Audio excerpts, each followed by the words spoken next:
From Korea to Germany. From Alaska to Puerto Rico. All over the world, the men and women of your Army are on the alert to defend our nation, you, the American people, against aggression. This is the big picture.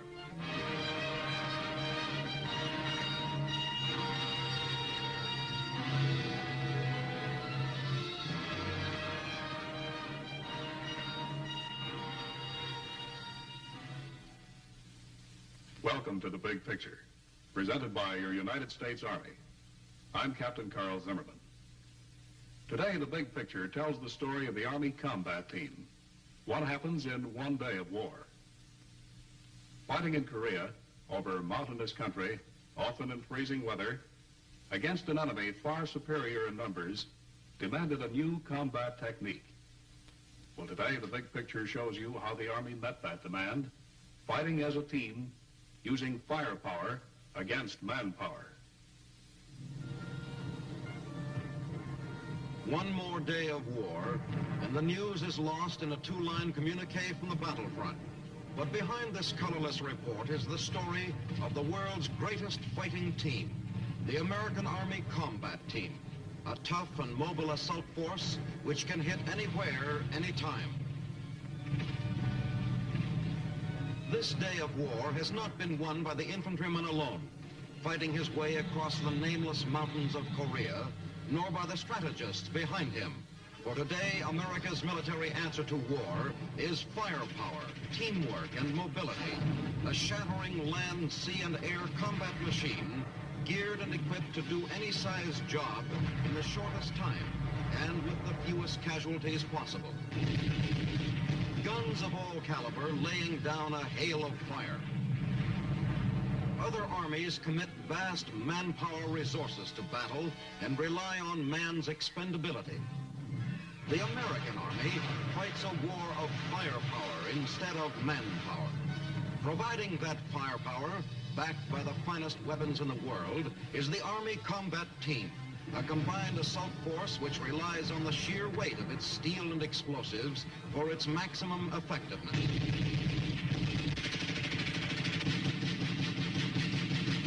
The 8th Army in Korea, called the greatest army the world has ever known, earned that honor fighting the firepower and combat team technique.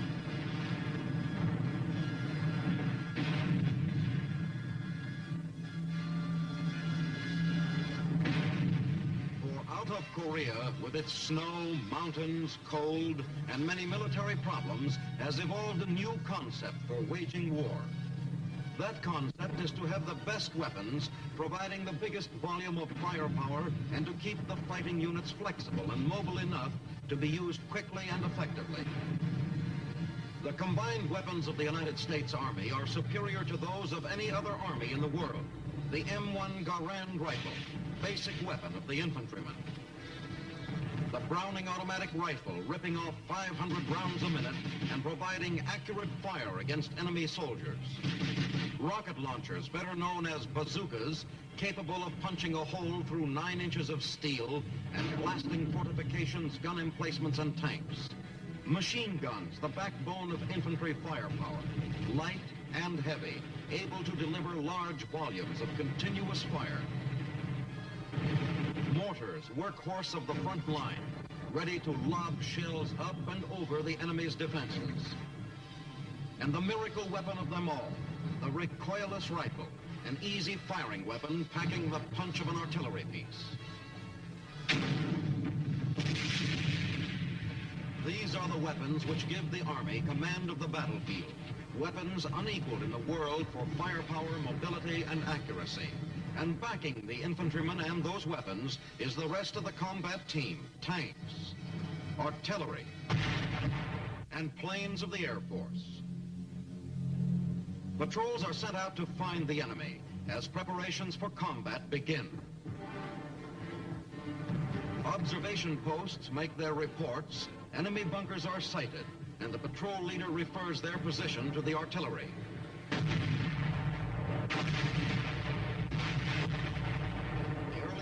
quiet is shattered as salvo after salvo saturates the enemy position.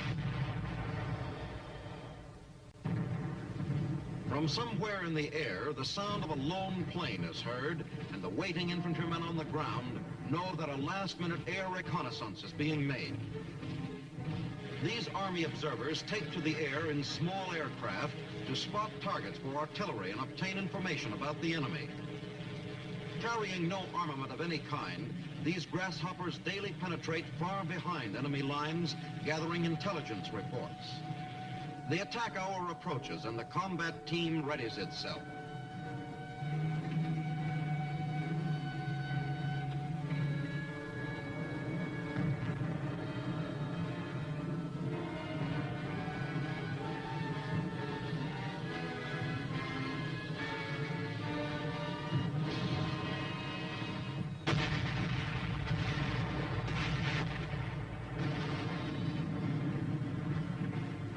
Ton after ton of high explosive pours into the enemy as round after round is fed into the guns.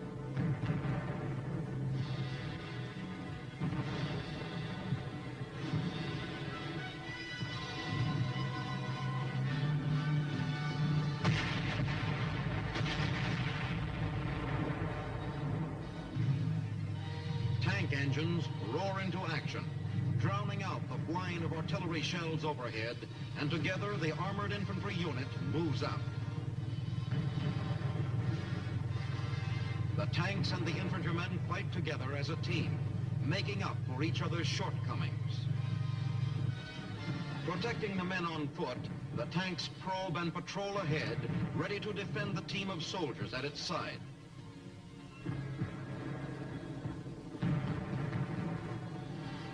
At the same time, the ground troops protect their tank from enemy fire and assist it by directing its gunfire to strategic areas. A telephone connected to the back of the tank welds the separate members into a fighting team. By fire and movement, our army advances.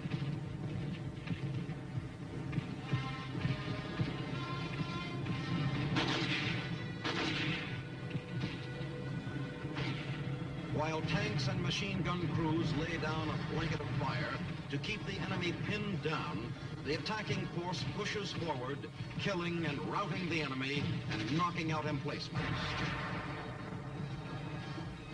If enemy resistance cannot be broken by the soldier on foot, the tank is there to move ahead and blast the objective with its heavier firepower. Aiding the infantryman in his dangerous mission are the mortars and the artillery, which bring down a curtain of death just in front of the advancing troops.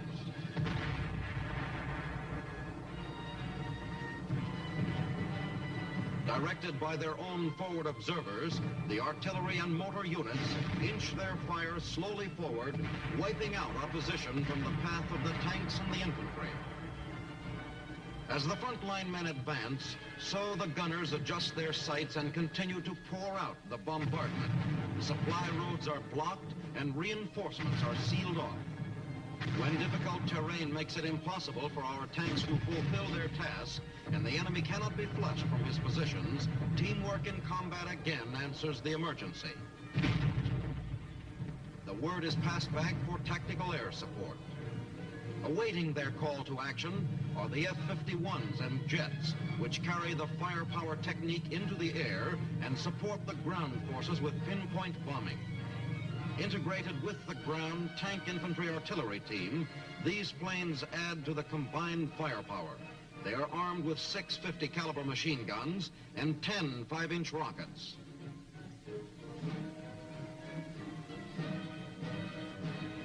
The planes also carry napalm and demolition bombs. The pilots receive their final instructions and get up-to-the-minute information on the latest tactical situation.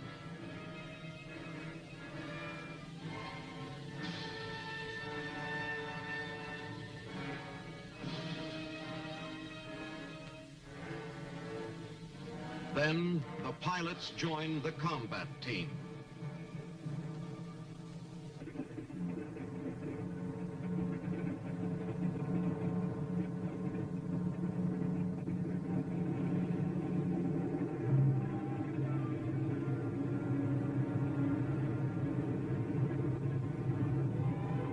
matter of minutes, the planes take off for the combat zone to do from the air what cannot be done from the ground.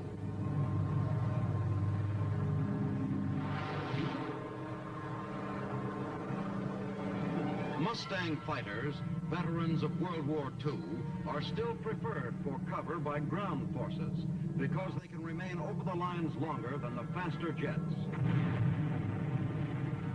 With speed and accuracy, they dive on the target, strafing the enemy, bombing and burning him out.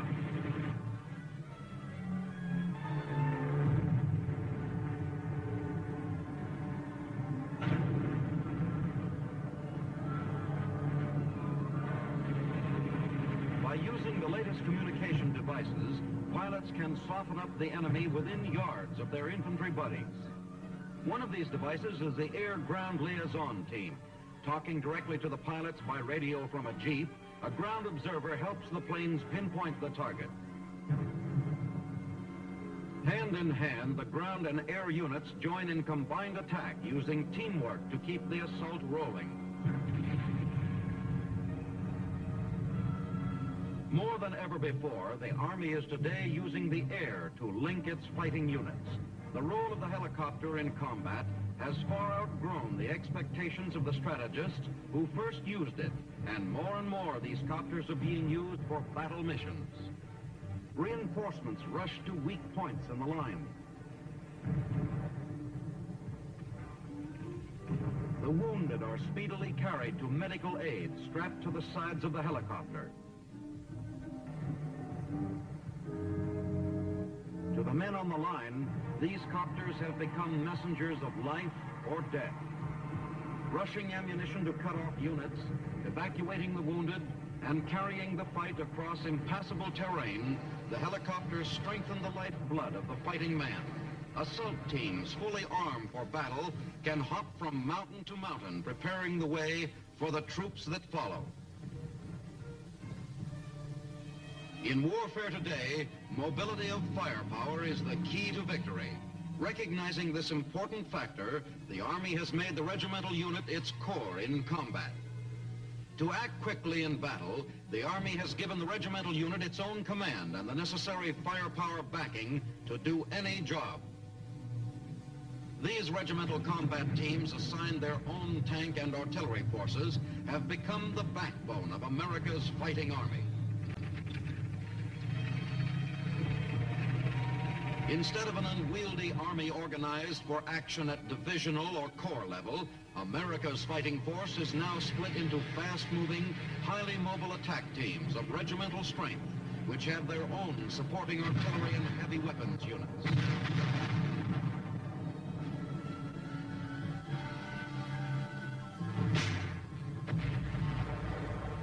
In General Ridgway's own words, the new tactical trend is this: we are not interested in real estate. We are interested only in inflicting maximum casualties on the enemy with minimum losses to ourselves. To do this, we must wage a war of maneuver, slashing at the enemy when he withdraws and fighting delaying actions when he attacks. Doing this job is the Armored Task Force team. It's a technical job taking all the resources of science and industry to meet its demands. Observation of the enemy is no longer a soldier looking through field glasses. It's a mathematical process run by soldier scientists. Delicate instruments which see the flash of enemy guns and give their location in terms of a compass reading, making it a matter of seconds before an artillery gun pounds the target into silence. Or microphones used as listening posts.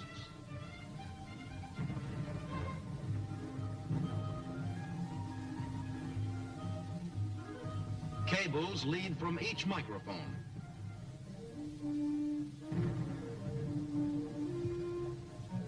And the press of a button gives the Army a battery of ears. From the recording of the sound impulses, calculations are made which give the range and direction of the enemy artillery. And in the world of weather, the radio sonde, an instrument which continuously transmits humidity and pressure readings, is carried aloft by hydrogen-filled balloons. Technicians on the ground listen in to the weather above and forecasts are made. Radar is used to search out enemy mortar shells. When a shell is spotted, it is tracked by radar and its arc of flight revealed. Plotting backwards, a specialist traced the original path of the shell back to the enemy mortar, and another target is ready to be destroyed. This is science behind the combat team. Science is also used by the Signal Corps, fighting its war of communication in the thick of combat, stringing telephone lines, snapping battle orders over spluttering hand radios, acting as the Army's nerve system, linking the individual efforts into a master plan. However hard the going, the long tentacles of communication are stretched out. If ground obstacles get too tough for the pole climbers, they lay the wire by plane. If it can't be done the modern way, then they will do it the old way. Sturdy, sure-footed mules often replace the jeep in the rugged country of Korea. Using everything they can, Signal Corps linemen get the job done. Communication with forward areas not yet linked by permanent lines is effectively established by the use of the pigeon service. In unique situations, pigeons are used on infantry and tank patrols into enemy territory when radio silence must be maintained or when foot messengers would be exposed to heavy enemy fire. Forward command posts also use pigeon carriers to send messages back to Corps headquarters.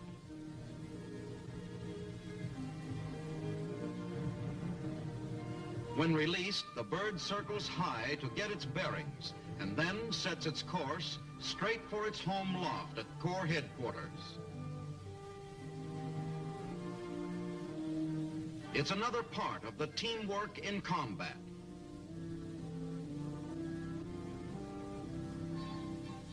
The information gets through and a new fire mission begins.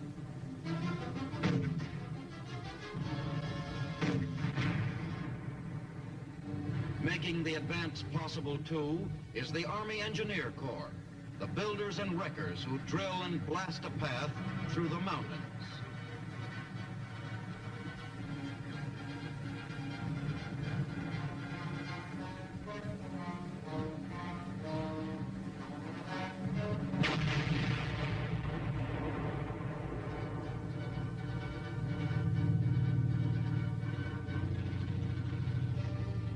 Repairing roads and bridges. The Army construction workers do their part to keep the fighting machine rolling smoothly, searching for mines and removing their sting.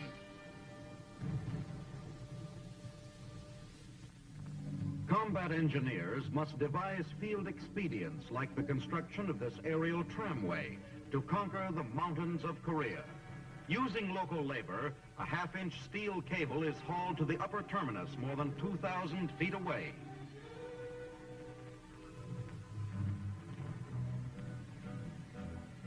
At the hilltop, deep holes are drilled into solid rock to provide firm anchorage for the tracked cable.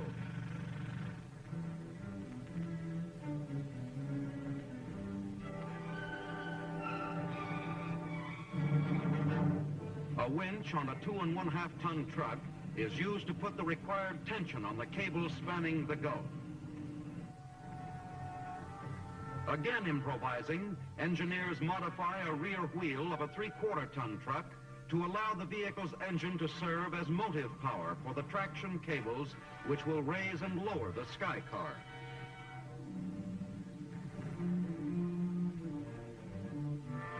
Test runs are carried out and communication is established between the terminals.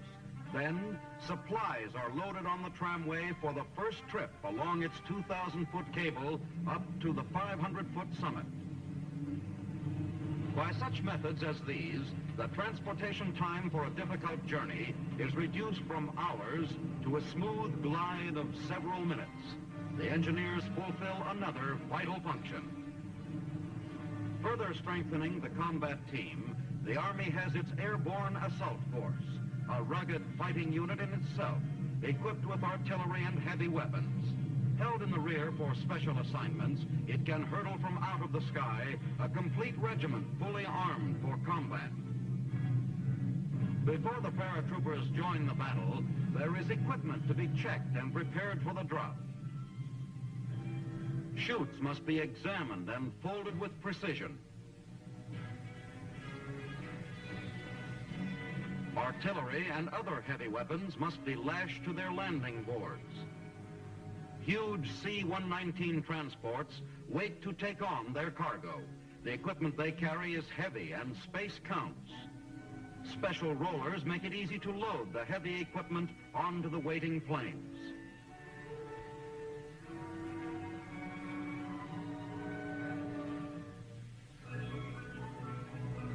And the men are given a final briefing before takeoff.